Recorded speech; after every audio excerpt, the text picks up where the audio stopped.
Don't stop.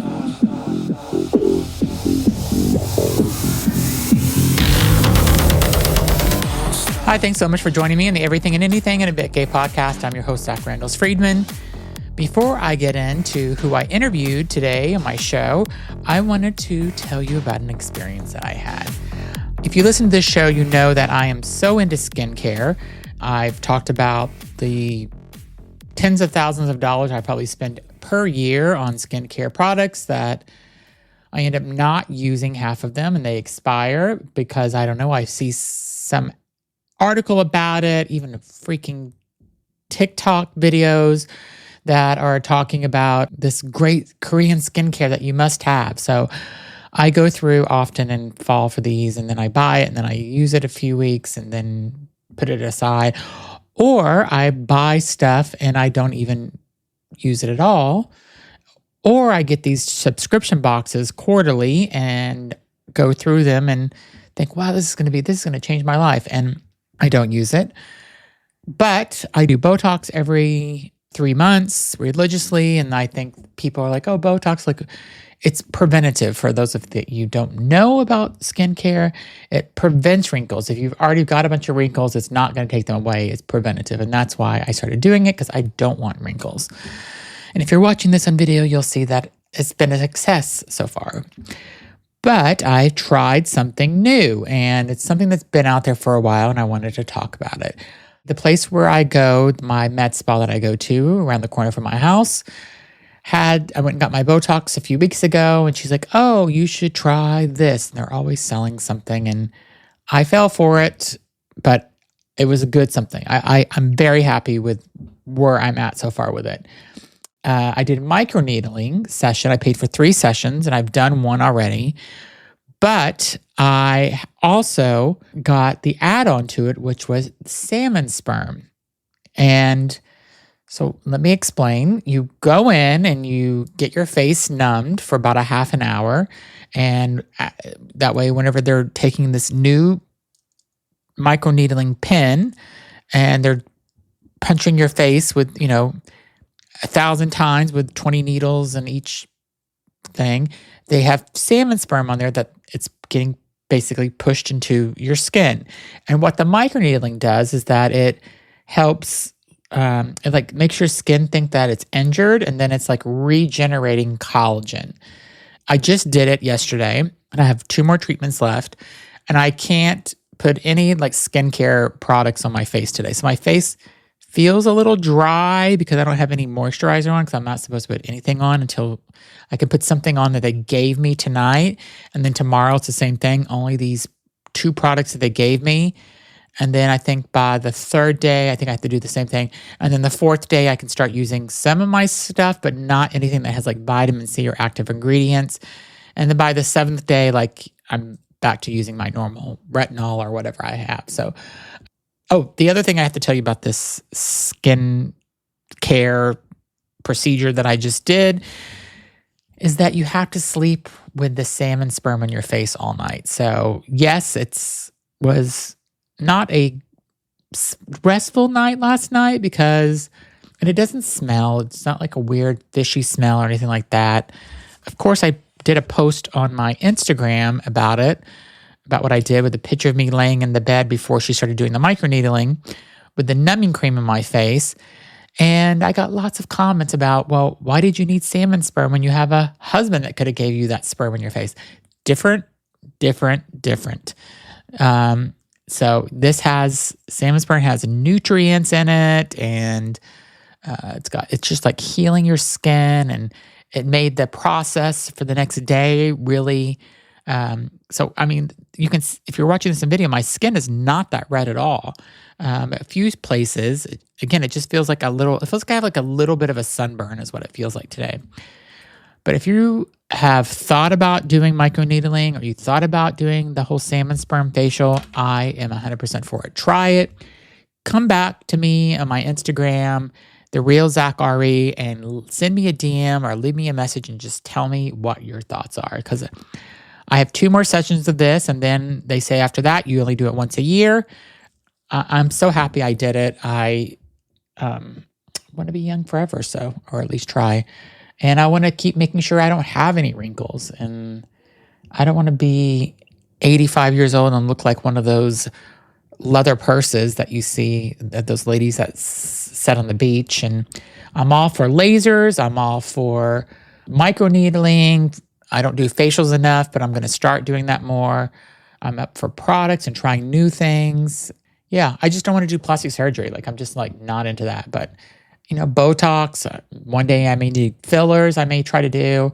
Who knows? Like, I'll do anything like that. I just don't want to like look fake or over exaggerated. I just want to kind of keep my young, youthful looks.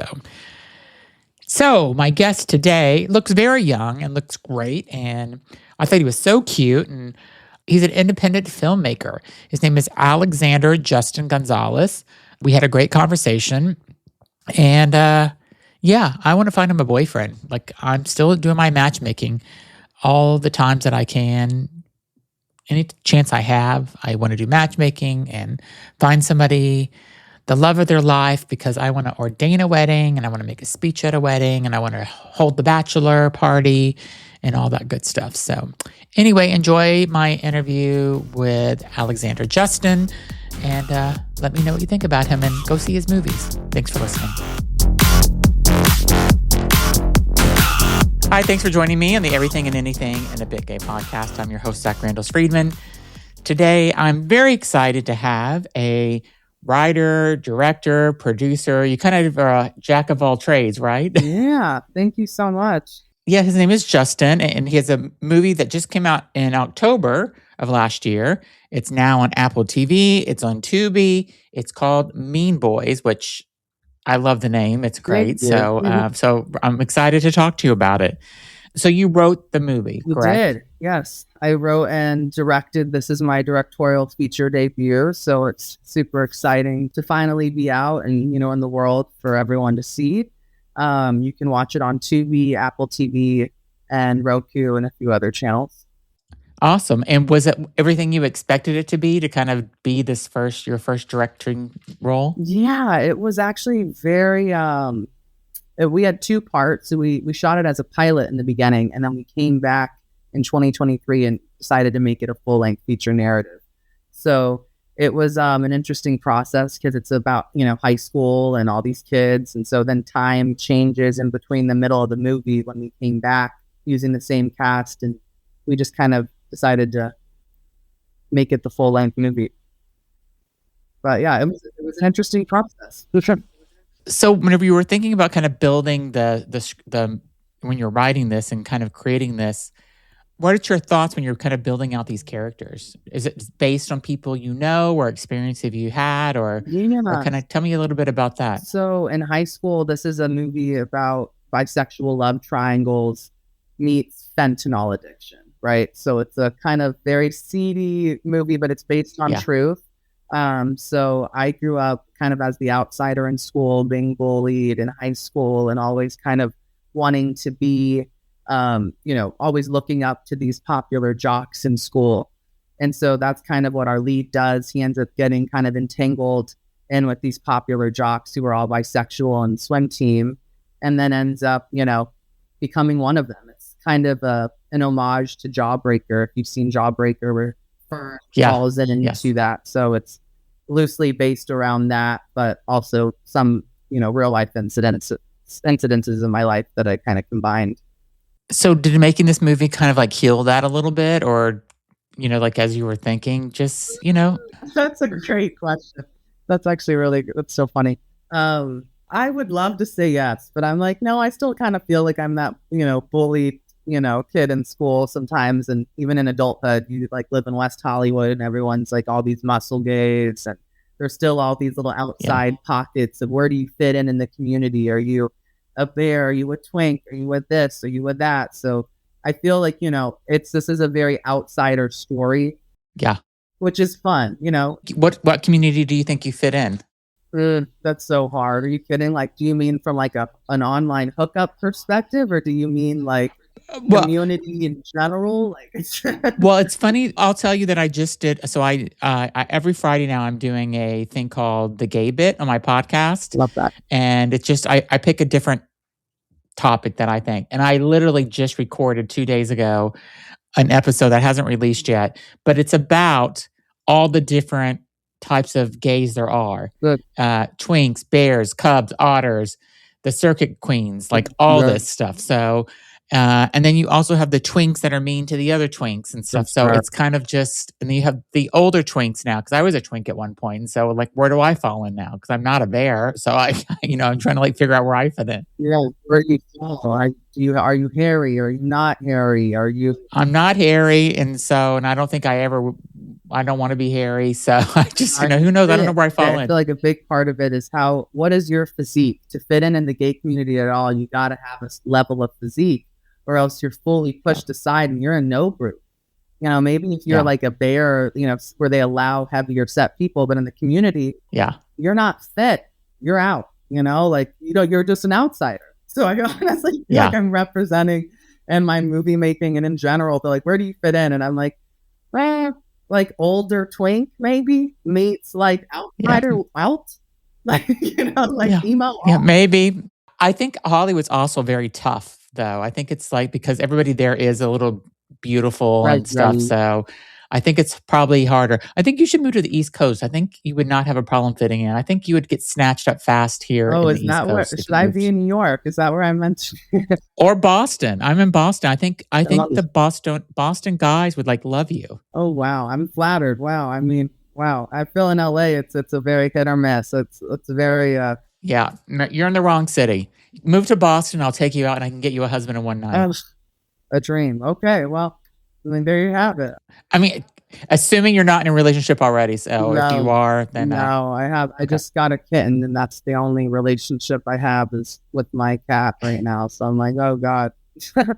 All right, we'll love it. So, well, you're on my list to get you to come to Boston, and my dream is to be a matchmaker. So all I ask is, whenever I find your husband, is I get to make a speech at your wedding, and possibly even ordain it if you let me. So, are you kidding? Of course, I would gain marriage in any way. I would love that. Are you kidding? How often does that? If we even get to marriage, like if we can get to date 3, that's a big step in the community. Are you kidding? Like, you're definitely in the wrong town. You're definitely in the wrong town. So tell me, like, I mean, as you were making this movie, it's kind of based off of some of the things that happened, and you said it didn't really kind of like help you move past it. But don't you kind of think that the people that were bullies to you and stuff, don't you love it now that you have a movie that's on Apple TV and that you're showing the success and they're going to see it? Yeah, I mean, I guess to some extent that sounds like, you've done it. But I think once you work in TV and film for so long and you make more than one movie, right? This is my like directorial movie, but I've produced many other movies before this, and you just kind of see how the industry is, and then your dreams and your ideas of what you had in mind then change. And so then when things come out, they're not what you did 5 years ago, right? When you made it, right? So it's like this really weird place and making movies. And then you're saying, then you're promoting, you're doing this. And you're like, God, where was I when I was even filming this 3 or 5 years ago, And then now it's out. But so just to kind of take me back to whenever you said that you started this and then you started it again, you kind of continued the story in 2023, and it was with the same actors, so they actually grew up. So a majority of them came back, and a majority, okay. A majority came back, not all of them. Some of them were like, "Hey, I'm on shows now. I'm busy. I'm working," which is incredible. But the ones that we could get to come back, thank God, we got our lead back, and we got a lot of people to really push the story. But one of our supporting actors from the beginning was this just regular fit dude. Then he became a bodybuilder. He wrote it into the script that he, is addicted to fentanyl and also like bodybuilding. Because in real life, we say, maybe he does steroids, which is what a lot of, bodybuilders tend to do sometimes. So we kind of added that level into the writing, just because, how do you pass off someone gaining 60 pounds of muscle looking like entirely different? So it was, it was a fun time. And, I think about it, and, you see all the change of 2 years between people and relationships, and even your car. Like, I was like, wow, we used like certain actors' cars or different people, or, not just production cars. And I was like, wow, one of those cars is my car. And now I'm like, I don't even have that anymore. So it's just like the little things you notice. You're like, Okay.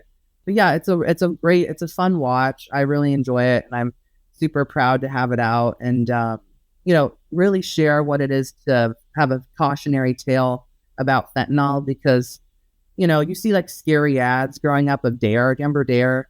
Yeah. Of course, and they'd be like, "Don't do drugs." But I think as you get older, and and now it's fent, right? Like that's kind of the drug that everyone's that's getting into cocaine and getting into people's hands. It's killing everyone. So I had a friend growing up who passed to fentanyl, and so that's kind of why I wanted to make the story because I was like, "This is, really true." Did he know it was fentanyl he was taking, or did he think he was taking something else and he just had fentanyl in it? Exactly. He didn't even know he was taking fentanyl. And wow, that's crazy. That is the kind of, scary truth of what happens now. So at least now we know that's kind of what's there. And now people, can test their drugs. They have tests, where you can test your drugs. I'm not saying you should use, but if you do, maybe get something to test it. Test your drugs, y'all. Yeah. And we'll be right back. Okay, and now back to the show. What do you think? When you think about the mean boy behavior that's out there today, do you think that's kind of from like insecurities that people have, or they're just trying to be more, show their power or be more deep? Like, what do you think that is all about? Yeah, I think the idea of being a mean boy is a power dynamic in general. Like we're all struggling in power dynamics of like, where do you fit in the day to day? Like we just said, like these jocks, like in LA, like if you're not this like muscle jock, that's what a lot of the stories about is these bisexual muscle jocks who are in love with all the different guys and girls. And so they're just players and they fuck everyone. And it's very, kind of seedy. And then it starts getting into drugs. But yeah, I definitely think a big part of being the outsider is in any way seeing those power dynamics of like, you never see like in regular movies you watch where the popular gays are usually like some semi-alt thing, right? Like these are gay boys. Yeah. But I really place the reality of what it is now with mean WeHo muscle gays as my leads. And I think that sets the narrative of the truth today. And the alt outsider is this nerdy, boy who kind of gets this dream fabrication of what it is to be a popular jock. But there are mean gay jocks constantly all around me in LA. And that is something I'm ready to kind of shed light on is that, yeah, these gays are mean.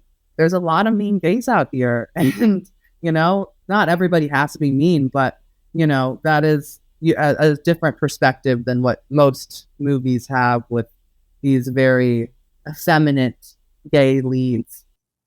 It's so funny that you say that the gays in Hollywood are mean because I have been doing a local series of shows that are kind of bringing in like local people that live in Boston. Well, and one guy I brought in, his name is Benjamin Smith, and he wears like 3 layers of foundation, and he's blowing up kind of on Instagram and TikTok where he goes and shows apartments but he's like been on he's all over the place in Boston, and his following is growing. And him and I were talking about the gays in Boston are so mean and cliquey.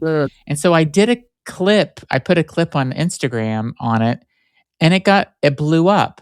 Right. Where either the gays in Boston were either saying, they are so mean and they're so cliquey, and they were saying why. And then maybe 10% of the things were like, you just don't meet the right people or whatever, or maybe you're the mean gay and stuff. I'm like, no, I'm the nice gay, but but that clip got like 140,000 like views and stuff, and it's just crazy because people just kept commenting and commenting. It's like thousands of comments, and so I think there's mean gays everywhere. But I've been to LA and Hollywood many times, and I do see how people aren't as real, and like they're living kind of like a fantasy life in some way. Oh, 100%. I do think there is this level of facade first and presentation first. So before you get any real level of depth, you get this, physique, and everyone lives at the gym. Like at any moment, like it's like 11 a.m. and I just saw 6 guys without their shirts on running outside in the heat, at 11 in the morning right now. It's like, okay, Yeah. Since 11 a.m. here we are running outside. Like, it's the priority. Like, half these boys probably don't have like health insurance, but they have a gym membership, right? Like, Yeah. Equinox is a priority here. So it's like, okay. I mean, you're telling a great, your first movie that you're directing, you're telling a great story. Like, are you thinking of other kind of stories like that would resonate with the LGBTQ plus community that you want to tell? Yeah, I actually, I mostly make queer stories. So I have a few ones in the works. One is actually about making independent films as a queer filmmaker, of course, making gay movies. And it's about the festival circuit today and all of the ups and downs of what people say about festivals, and kind of exposing how that has kind of come to play, and a lot of, the industry and publicity and marketing and, just the inside of it. And it's a parody about it, which should be fun. That we shot it actually in November in New York last year. So I'm in that process of editing with my editor and kind of working through what do we like? Do we want to do reshoots? So that is a movie that will be coming out hopefully in the fall, if not early next year. It's called Video Essay. Okay. So it should be a fun one. I'm hoping to have it on most platforms, Apple, Roku, Tubi, Prime. So yeah, that's another one. Is there anybody that you like as a dream that you wish that you hope will be in one of your movies one day? A dream actor. Like a Matt Bomer. Like if you think about a gay actor like Matt Bomer or somebody like that. Well, my dream celebrity, like actor who I praise and think is everything, is Jodie Foster. I'm obsessed with Jodie Foster. I think she's like the most impeccable actress ever. And to work with her, put her in anything, she doesn't really do camp stuff, right? I make like very campy, micro budget, high art, low budget films, right? And so I'm like, to get somebody like Jodie Foster attached would be mind blowing. Like that is like my real, end all be all. Yeah, you could have it. That's a good one. You should make a wish list of like, because I've done that for my podcast. I have somebody that kind of gives me advice. He's an advisor. We meet weekly. And he told me to write 3 lists. One list was the A list of people that you want on your podcast one day. And to try, and how are you going to get them? My top is Madonna. I want Madonna on my podcast. Is that right? And she's coming out with a new album right now, and it's a perfect time. So I'm going to reach out, and I'm not expecting anything.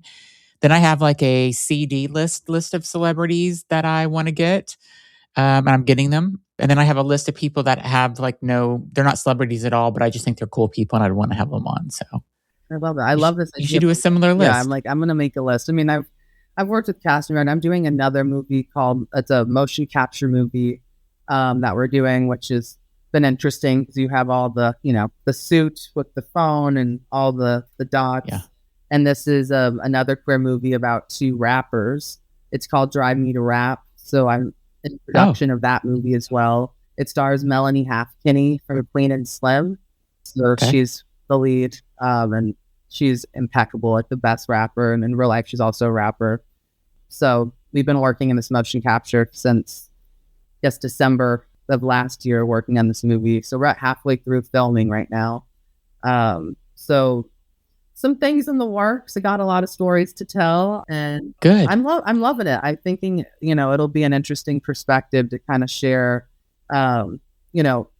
This other one, like this next one I'm doing, is about 2 gay rappers, and it's about a lesbian and a gay twink living together, but they're drug addicts, and then they end up getting involved in this rap community and having to like get through it. And it's like also about a friend who I grew up with, kind of based around truth. So but then it gets crazy and, spins off and becomes... I love it. It sounds great. But it's fun, So I was like, I just love these dynamics of... Because that's another thing. You don't often see the lesbian, gay friends reuniting in stories. And it's like, no, we stay close. Like, I don't care what anybody says. Like, if you're gay and if, like, in the community, like, lesbians and gays, we support each other. At least I do in my personal life. So I'm ready to show that example, opposed to like, the very circuit twinky, like gay group things that you always generally see. But yeah, that's kind of where it's going. But Mean Boys is also, we had a spread on Nylon, which was exciting. Nylon mentioned us about our Y2K nostalgia because it's very Yeah. UK. And then we were also in the Daily Front. So that was a nice little thing to kind of see and be like, yeah, you know what? This is a dirty 2000s era homage.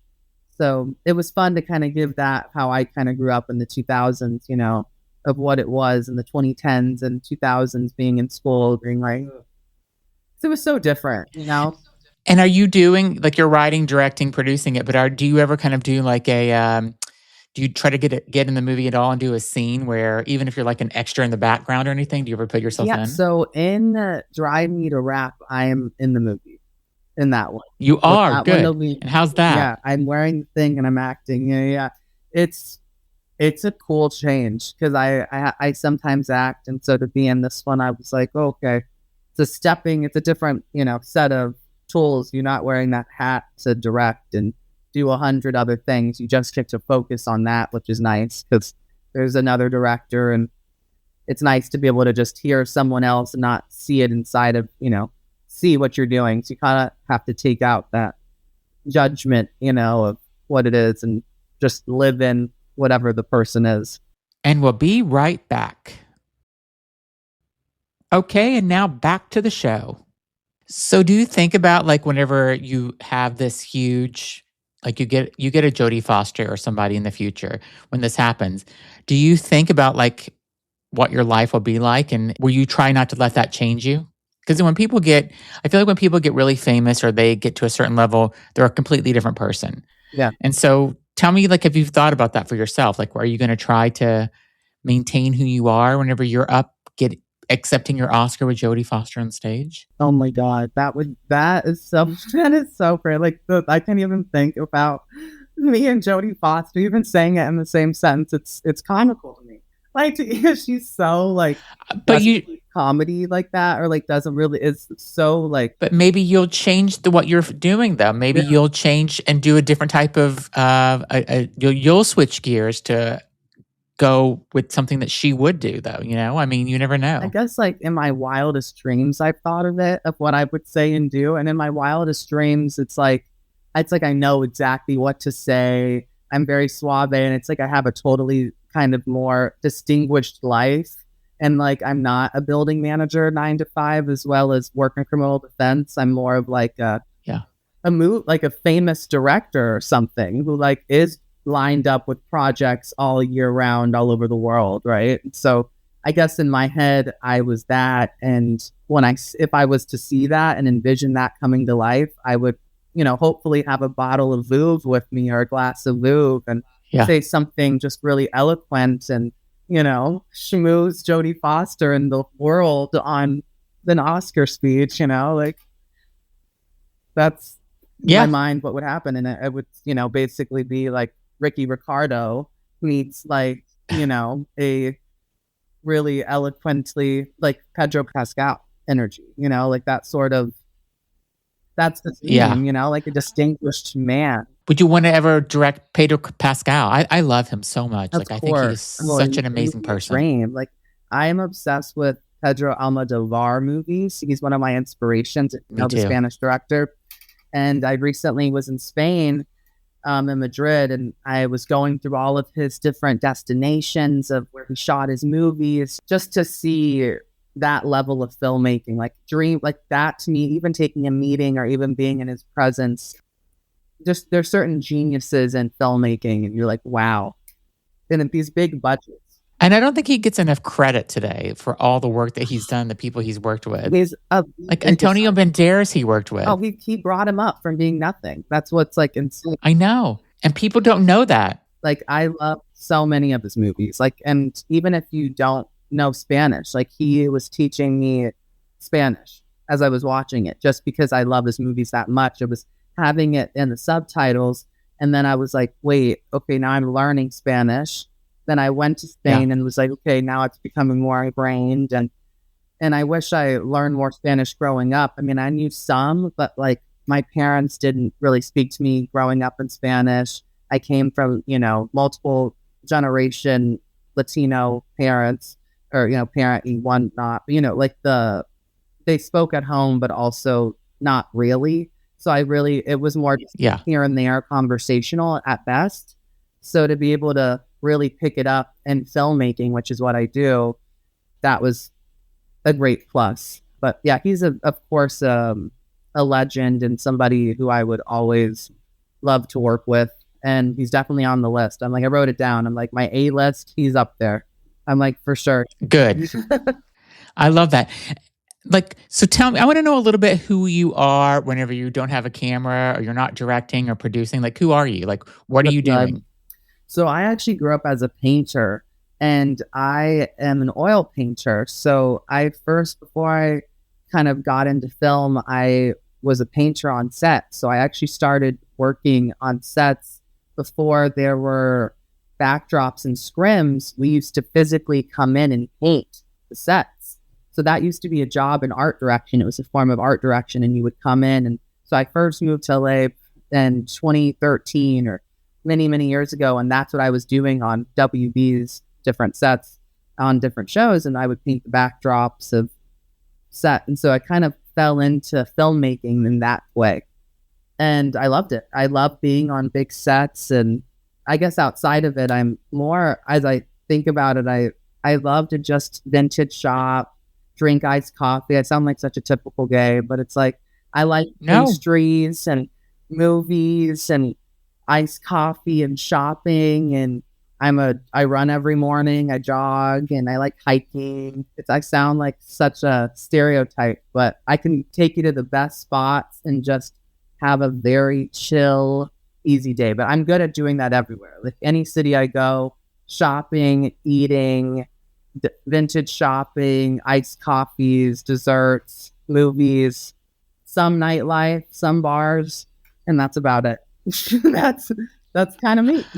You sound like you would be an amazing boyfriend for somebody, and I really you sound like you'd be a good best friend for me. So that's why I think you should move to Boston, because I think we would have so much in common, and I could like get you a boyfriend, and you could like make movies in New York. I would, and but live in Boston because it's a short train ride away, and there's lots of cute boys in Boston. So I'm going to start looking for you an apartment this weekend. So and I'll email you listings and stuff. So just get ready to move. Like start packing, because let's try to get this done by summer. Oh, it's done. Are you kidding? I'm excited. I would love to be on the East Coast. I'm like, oh, here you go. Whenever you do meet somebody, like whenever you're kind of casting for your movies, though, is there I guess I'll ask this: what's the green flag? Like, oh, this person's perfect for my movie, and what's the red flag? You're like, yeah, no, they're not going to work. Do you know that right away when you're casting someone? Yeah. For this movie, I submitted all of our actors to our casting director, who's for this movie was Brett Hagata. He's casted a lot of big shows and movies before. He cast that MTV show Heathers. Do you remember the Heathers reboot? Of course, I love it. Yes. Oh, I love it. Yes. Love that. Okay, so he cast that. Brent Tagata, he's great. He's an incredible casting director. So when I sent it his way, I said, these are my favorite. And then he came back and said, well, these are mine. So we kind of had to come together and say, oh, can we? And he was like, okay, well, I would choose this and this. And I was like, well, this is the one I want. He was like, well, I don't know. So, that kind of combination of trusting what he wanted and then trusting with what I wanted in hopes. But we found it, and at the end of the day, I tried to trust him more, and I should have probably let him just take the lead, which I did. I mean, it was most of what he said, but there was one or two that I really fought to be in the cast. So awesome. And do you stay in touch with people once the movie's over? I try to. I really do with a lot of the actors, and we all follow each other on Instagram, and we all try to do like screenings, and I always have screenings of the movies, each of my films. It's never ending. When you do micro budget, you have to always keep promoting. So yeah, I always invite them to the screenings and try to do, keep up with birthdays and the whole thing. See where people, so many actors are working, thank God. And I have an actor from a previous movie who's, very successful, and very working in a bunch of films. So yeah, busy. So I'm always, congratulating them, trying to show up to stuff, bring flowers when I can, Is it sad whenever the movie's over and you know you're not going to see everybody every day anymore? Yeah, I would say so. I would definitely say so. I definitely think that once it's over and you know you've shot for, I don't know, maybe 20, 30 days and you've come back after 2 years of making something, you guys have all, and then you're like, wow, and unless it has a big, huge push, like huge media push, no one's really gonna be raving with you. Hollywood, story isn't out. There is no Hollywood Reporter deadline moment. So it's like, if you don't have that big push, you do feel that kind of, and everyone wants this big release, right? And it's like, that doesn't really exist in indie cinema. You don't have that marketing push or budget.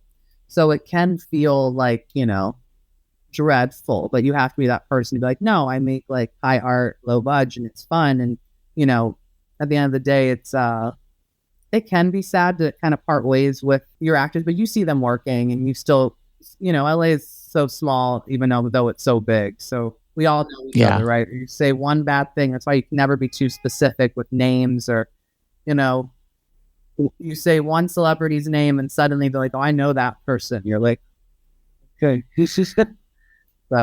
Well, hopefully Jodie Foster will listen to my podcast, and hopefully I'll tag her in this when I post I post some clips for it. And you never know. You never know. And I'm also going to make sure your picture is all over my Instagram and stuff so I can find your husband. I would love that. So I am looking for that. We're going to find a husband and Jodie Foster for you. And we're going to, I'm going to change, this interview is just like, it's going to change your entire life. So, and who knew that this was going to happen to you today? Oh my God, Zach, I love that. I'm like, exactly. I'm keeping the optimism. Well, I want everybody to go Apple TV. I know it's on Apple TV because I've seen it on my Apple TV because it's in my playlist. It's on Tubi and Roku and Here TV. And Here TV. So go out and watch it. Support Justin's movie, Mean Boys. It looks amazing. So before we end, Justin, we're gonna play a little clip of the movie, and that way you guys can go and see what's happening, and you're gonna want to go watch that. So enjoy the clip, and thank you so much for being on, Justin. You were an amazing guest. Thank you. I really loved it. I appreciate it, and I hope to speak to you soon, Zach. And you're gonna see me when you move here, and I'll help you move in, and then I'll be at your wedding. So we're BFFs now. So. All right. Thanks, everybody, for listening. Be sure to share this episode with a friend. Tell them about the movie Mean Boys and tell them about Justin. And I will be back tomorrow with a new guest. Thanks, everybody, for listening.